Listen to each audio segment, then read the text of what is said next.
Combate à pornografia infantil na internet. Operação da Polícia Federal prende 21 pessoas em Santa Catarina e em outros estados do país. Outubro, mês de eleição municipal. TRE de Santa Catarina realiza coletiva de imprensa sobre cobertura das eleições 2024.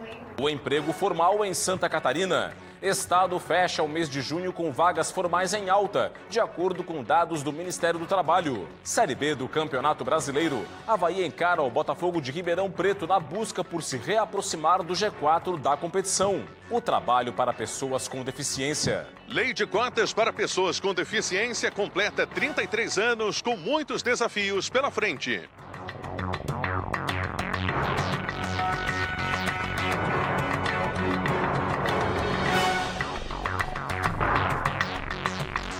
Olá, uma boa noite para você.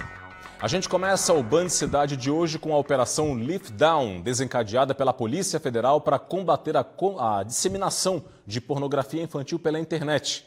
A ação ocorreu em Santa Catarina e em outros 11 estados do país. O repórter Ronaldo Penido tem as informações. A operação foi deflagrada nas 5 regiões do país, com o objetivo de combater os crimes de armazenamento e difusão de material de abuso sexual infantil. Foram cumpridos 21 mandados de prisão, 21 pessoas foram presas e uma vítima foi resgatada. Foram cumpridos 40 mandados de busca e apreensão em 17 estados. Em Santa Catarina, foram 4 mandados de busca e apreensão. Os investigados devem responder pelos crimes de armazenamento e compartilhamento de material de abuso sexual infantil, previsto no Estatuto da Criança e do Adolescente. A Operação Lift Down faz referência ao trabalho investigativo de derrubada de usuários que atuam em ambiente cibernético específico para a aquisição de material de abuso sexual infanto-juvenil e disponibilização desses arquivos para mais criminosos, inclusive de outros países. Portanto, nesta operação, os policiais cumpriram 4 mandados de busca e apreensão em Santa Catarina. A Polícia Federal orienta os pais e responsáveis para que adotem certos cuidados para prevenir os seus filhos de práticas de aliciamento e até mesmo destes crimes de abuso sexual, tanto no ambiente físico como também no ambiente virtual. Com informações de Florianópolis, Ronaldo Penido para o Band Cidade. 2 operações foram deflagradas pela Polícia Civil hoje em Santa Catarina. Uma delas combateu o chamado golpe do falso precatório. A outra teve como foco o superfaturamento de contratos na cidade de Pomerode, no Vale do Itajaí. Cristine Luiz. A Operação Precatório Fake foi desencadeada em conjunto com o Núcleo de Inteligência e Segurança Institucional do Tribunal de Justiça e com a Polícia Civil do Ceará. Foram cumpridos 4 mandados de prisão preventiva e 7 de busca e apreensão nas cidades cearenses de Pacatuba e Maracanaú. De acordo com as investigações, os envolvidos praticaram o golpe do falso precatório contra vítimas em Santa Catarina. Sendo necessário para o pagamento desses precatórios o adiantamento de valores a título de taxas e emolumentos. Após o pagamento desses valores, os investigados suspendiam o contato com as vítimas. Já a Operação Hereditário foi deflagrada pela 4ª Delegacia especializada em combate à corrupção. 6 mandados de busca e apreensão foram cumpridos em Pomerode, Blumenau, Joinville e Timbó. Foram apreendidos equipamentos de informática e documentos. O foco das investigações foi o direcionamento ilegal de contratos emergenciais em favor de empresas de uma mesma família, além do superfaturamento destes mesmos contratos. Segundo a polícia, o SAMAI de Pomerode fez 2 contratos emergenciais de coleta de lixo em 2021 e 2024. 2 empresas assumiram os contratos, sendo que a dona de uma delas é mãe da proprietária da outra empresa. Além disso, a polícia verificou que o preço foi fixado em R$ 350 por tonelada de lixo recolhida, um superfaturamento de 71% em relação a uma licitação de 2022. Um servidor público de Pomerode foi preso por posse ilegal de arma de fogo. O Grupo Especial de Combate ao Crime Organizado, o GAECO, deflagrou hoje a Operação Tríade para apurar fraudes em licitações ocorridas em cidades do estado.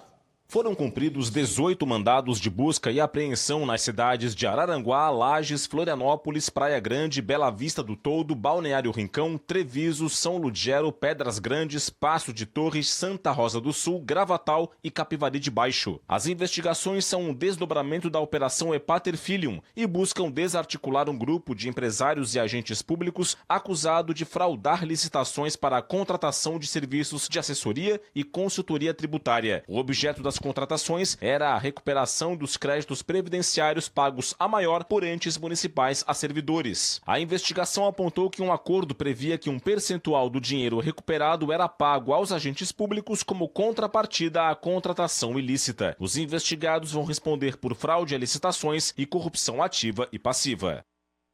E a Polícia Rodoviária Federal apreendeu cerca de 250 mil maços de cigarros contrabandeados do Paraguai aqui na Grande Florianópolis. Um homem foi preso em flagrante. O carregamento foi interceptado pela Polícia Rodoviária Federal na BR-101, em Biguaçu, região metropolitana da capital. Os maços de cigarros estavam no reboque de uma carreta com placas de Cascavel, no Paraná, escondidos em meio a caixas de plástico. O motorista de 32 anos, preso em flagrante pelo crime de contrabando, confessou que foi pago para levar a mercadoria ilegal até Criciúma, no sul catarinense. Ele foi levado para a Polícia Federal de Florianópolis. A carga foi levada para o depósito da Receita Federal para ser contabilizada e destruída. Uma jovem morreu após o tombamento de um caminhão na BR-116 em Ponte Alta, na Serra Catarinense. Ana Rafaela Boles da Silva, de 24 anos de idade, estava no caminhão, junto com outros 2 homens. O veículo bateu em um carro no quilômetro 211 da rodovia federal e tombou. A jovem morreu no local do acidente. Os outros 2 ocupantes, que eram o tio e o marido de Ana Rafaela, foram levados para o Hospital Hélio Anjos Ortiz, em Curitibanos. O motorista do carro ficou levemente ferido e foi levado para o Hospital de Correia Pinto. O corpo de Ana Rafaela foi velado nesta terça-feira em Lages. A seguir, o comentário de Cláudio Prisco Paraíso aqui no Jornal. E veja também, presidente do Tribunal Regional Eleitoral fala sobre os preparativos para o pleito de outubro em Santa Catarina. Os detalhes no próximo bloco, eu volto em instantes. Até já.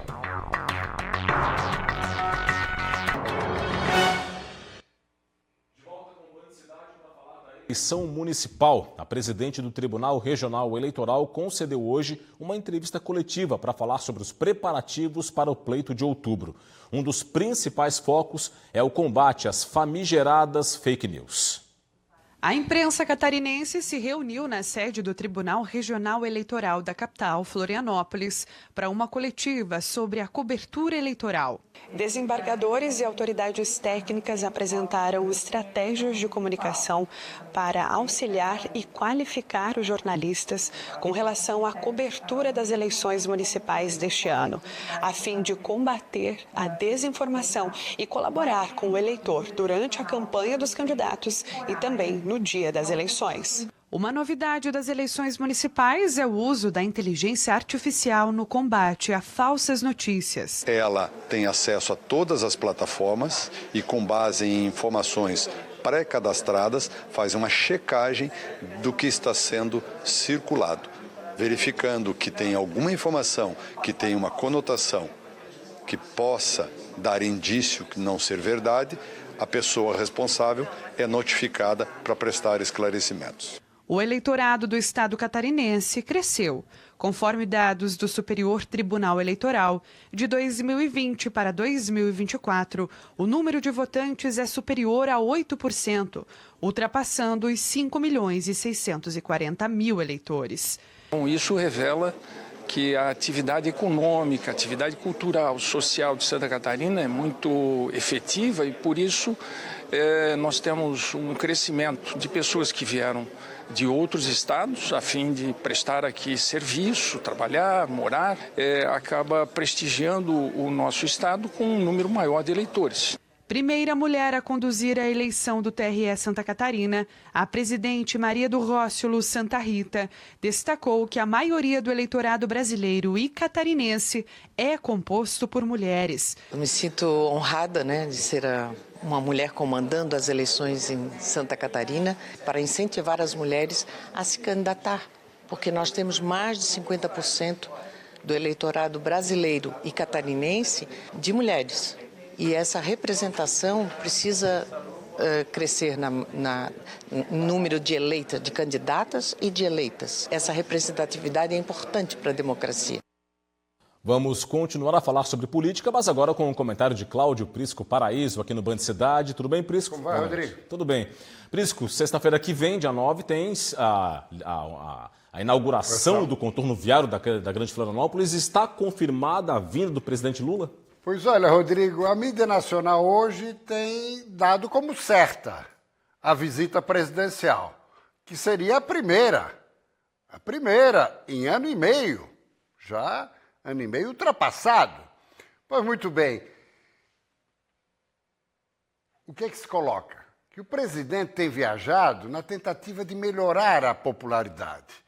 E a mídia nacional tem colocado ainda o seguinte, que tem corrido o país para inaugurar obras privadas, obras bancadas pelo empresariado, através de concessão, sim, como essa aqui. É uma obra de porte. O detalhe é que está sendo inaugurada mais de 10 anos depois. O orçamento original, para se ter uma ideia, 400 milhões, está fechando em 3,9 bilhões de reais. De modo que a expectativa é de que efetivamente o presidente possa comparecer, embora esteja sendo criticado por estar inaugurando também obras do governo passado. Mas não se restringiria a sua visita à Grande Florianópolis. Ele também iria a Itajaí para a entrega da primeira fragata classe Tamandaré, a Marinha Brasileira. Esse projeto, concebido em 2018 pelo governo Michel Temer e viabilizado na prática pelo governo Jair Bolsonaro.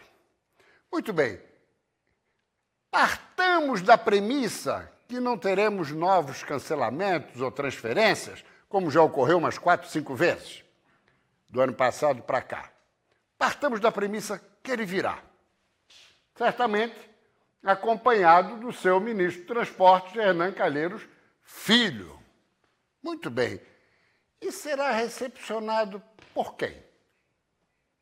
Sim, Jorginho Melo e ele só tiveram 2 encontros em Brasília, mas em reuniões conjuntas dos governadores. Conjuntas porque foram 2 reuniões. Aqui está, Jorginho Melo. Em vários eventos no Planalto, quem foi representando Jorginho Melo? O deputado Jerry Comper, secretário da Infraestrutura. Em todas as visitas ministeriais ao Estado, não todas, mas 80% delas, quem marcou presença? Jerry Comper. Pelas informações que temos, Jorginho Melo não marcará presença. Provocará uma viagem e será representado pelo secretário da Infraestrutura. Até porque o ano é tipicamente eleitoral. E ser associado a Lula numa foto, numa imagem, no vídeo, seria prejudicial. E para encerrar, aqui temos Romeu Zema. Sim, ele estará em Santa Catarina na próxima sexta-feira, em Blumenau. Vai visitar a Eletroaço Altona, que está completando, neste ano, centenário. Só que sem nenhuma agenda político-eleitoral.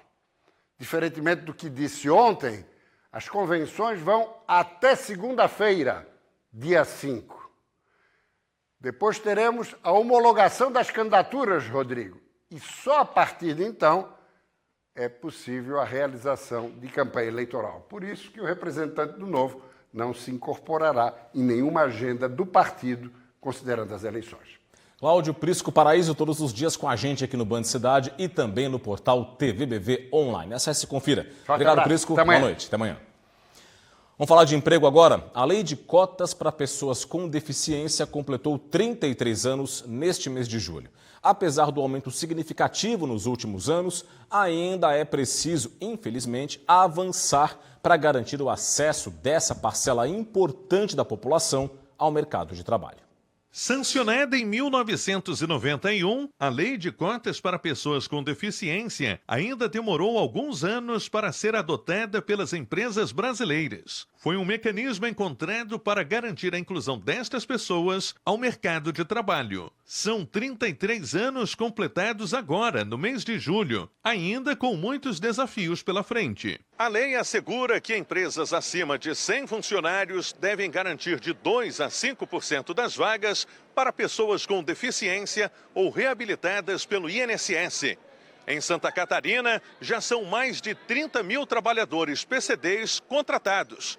Apesar do aumento nos últimos 10 anos, ainda há muito que avançar para garantir a inclusão destas pessoas ao mercado de trabalho. Há 10 anos, os dados catarinenses sobre inclusão estavam abaixo da média nacional, com pouco mais de 13 mil pessoas com deficiência contratadas e apenas 34% de cumprimento da cota. Agora, este cenário mudou. Eu atribuo essa conquista a um esforço de muitas pessoas e instituições para jogar luz nesse tema tão importante.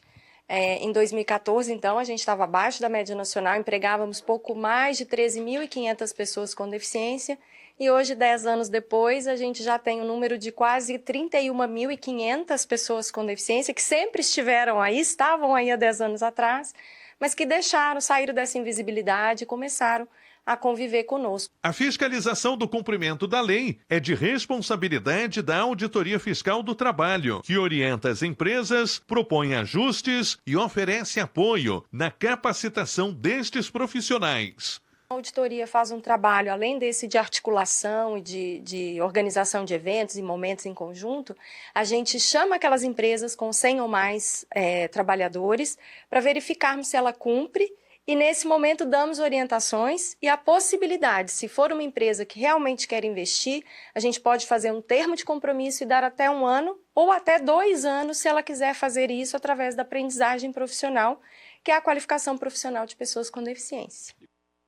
Ainda sobre emprego, Santa Catarina fechou junho com saldo positivo nas vagas formais de trabalho em ritmo até maior do que o de maio. Os dados são do Ministério do Trabalho, baseados no Cadastro Geral de Empregados e Desempregados, o CAGED. Já estão aqui no telão, vamos conferir? Mês de junho, Santa Catarina registrou 131.434 admissões e 121.150 demissões. Saldo positivo de 10.284 vagas com carteira assinada, alta de 0,40% frente ao mês de maio. Foi o 5º melhor desempenho entre os estados brasileiros. Agora, o recorte é do primeiro semestre do ano, janeiro a junho. Foram contratadas cerca de 886 mil pessoas em Santa Catarina e demitidas pouco mais de 790 mil. Dá um saldo positivo aí de 95.398 vagas formais abertas, alta de 3,87% frente ao primeiro semestre do ano passado. E nesse critério, Santa Catarina também ficou na 5ª posição no desempenho nacional. Agora o recorte por setores. Serviços liderou mais uma vez a geração de vagas formais em junho, 4.871 postos abertos, seguido aí pela indústria, 3.007, comércio, 1.813 e a construção civil, 890 vagas abertas. O setor agropecuário registrou mais demissões do que admissões. Foram fechados 297 postos com carteira assinada.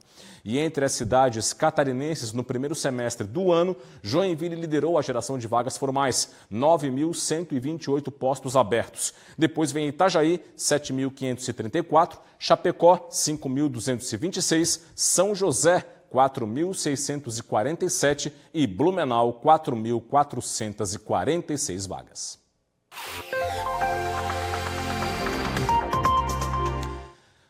A massa de ar frio de origem polar começa a se deslocar para o oceano, mas ainda influencia o tempo em Santa Catarina nesta quarta-feira. A madrugada e amanhã vão até ter um pouco mais de nuvens na faixa leste do estado catarinense e aí Ao longo do dia, o sol predomina em todas as regiões, até com um pouco menos de nuvens. As temperaturas vão estar baixas pela manhã e entram em elevação durante o dia, com máximas que podem variar entre 17 e 25 graus. Confira aqui comigo. Em Florianópolis, mínima de 14, máxima de 18 graus. Joinville, variação entre 11 e 14. Blumenau, mínima de 13, máxima de 17. Viramos a página, mais informações do tempo. Criciúma, mínima de 10, máxima de 23. Lages, na Serra Catarinense, vai variar entre a mínima de 7 e a máxima de 14. Chapecó, no Oeste Catarinense, mínima de 9 e máxima de 23 graus. Olha, a seguir no esporte é o destaque aqui no Band Cidade. Avaí encara o Botafogo de Ribeirão Preto para tentar se reaproximar do G4 da Série B. Os detalhes logo após o intervalo, nós já voltamos.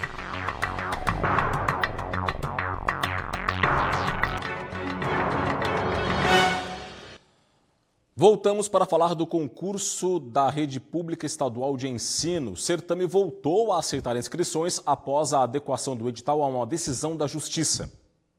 Após determinação da Justiça, o governo do estado publicou erratas com alterações no concurso para a inclusão de reserva de vagas para pretos, pardos, indígenas e quilombolas.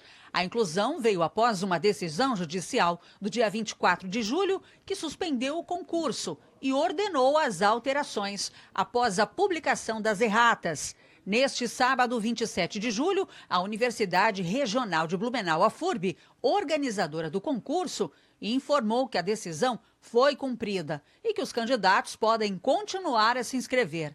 Quem havia feito a inscrição antes da decisão judicial e quer entrar na reserva de vagas, pode fazer a alteração no mesmo site onde a inscrição foi feita. O concurso visa preencher 6.500 vagas somente para professores. Se forem consideradas outras categorias, a expectativa é de chamamento de até 10.000 profissionais.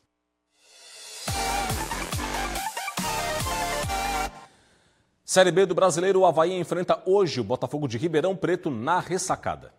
Para o duelo desta terça-feira, o técnico Gilmar Dalpozo conta com as voltas do volante Judson e do zagueiro Gustavo Vilar, que cumpriram suspensão e voltam à equipe. João Paulo e Zé Ricardo participaram dos treinamentos durante a semana e também podem ficar à disposição. Por outro lado, o volante William Maranhão, suspenso pelo terceiro cartão amarelo, é desfalque certo. O Avaí é o 11º colocado da Série B, com 24 pontos, e não vence há 7 partidas. O time precisa vencer para se reaproximar do G4. Avaí e Botafogo de Ribeirão Preto se enfrentam hoje, às 9 horas da noite, no estádio da Ressacada. E o governo do estado realizou o pagamento da primeira parcela do Financia Leite SC. Ronaldo e a esposa, Bruna, têm uma propriedade rural no município de Braço do Norte. Há 6 anos, decidiram investir no ramo leiteiro. No início, a produção era baixa, mas aos poucos foram crescendo. Agora já tem 60 animais e produzem em média 400 litros de leite por dia. Mesmo assim, a renda é instável. A gente resolveu, resolveu ir atrás da EPAGRE sabendo do programa de Leite Bom. O Financia Leite SC oferece um empréstimo de até R$40 mil por produtor. A medida integra o programa Leite Bom SC, lançado em abril pelo governo do estado. Os mais de 20 mil produtores catarinenses devem ser beneficiados de forma direta ou indireta. Serão destinados R$300 milhões para fortalecer a cadeia produtiva de Santa Catarina até 2027. A partir do dia 21 de julho, onde se tira o incentivo fiscal das empresas que estão importando leite do Uruguai e da Argentina. Também encaminhou para a Assembleia Legislativa um projeto de lei onde permite que as indústrias tenham incentivo fiscal para continuar na atividade aqui em Santa Catarina. E é isso, ficamos por aqui. Uma boa noite para você, um forte abraço, obrigado pela audiência e até amanhã. Tchau, tchau.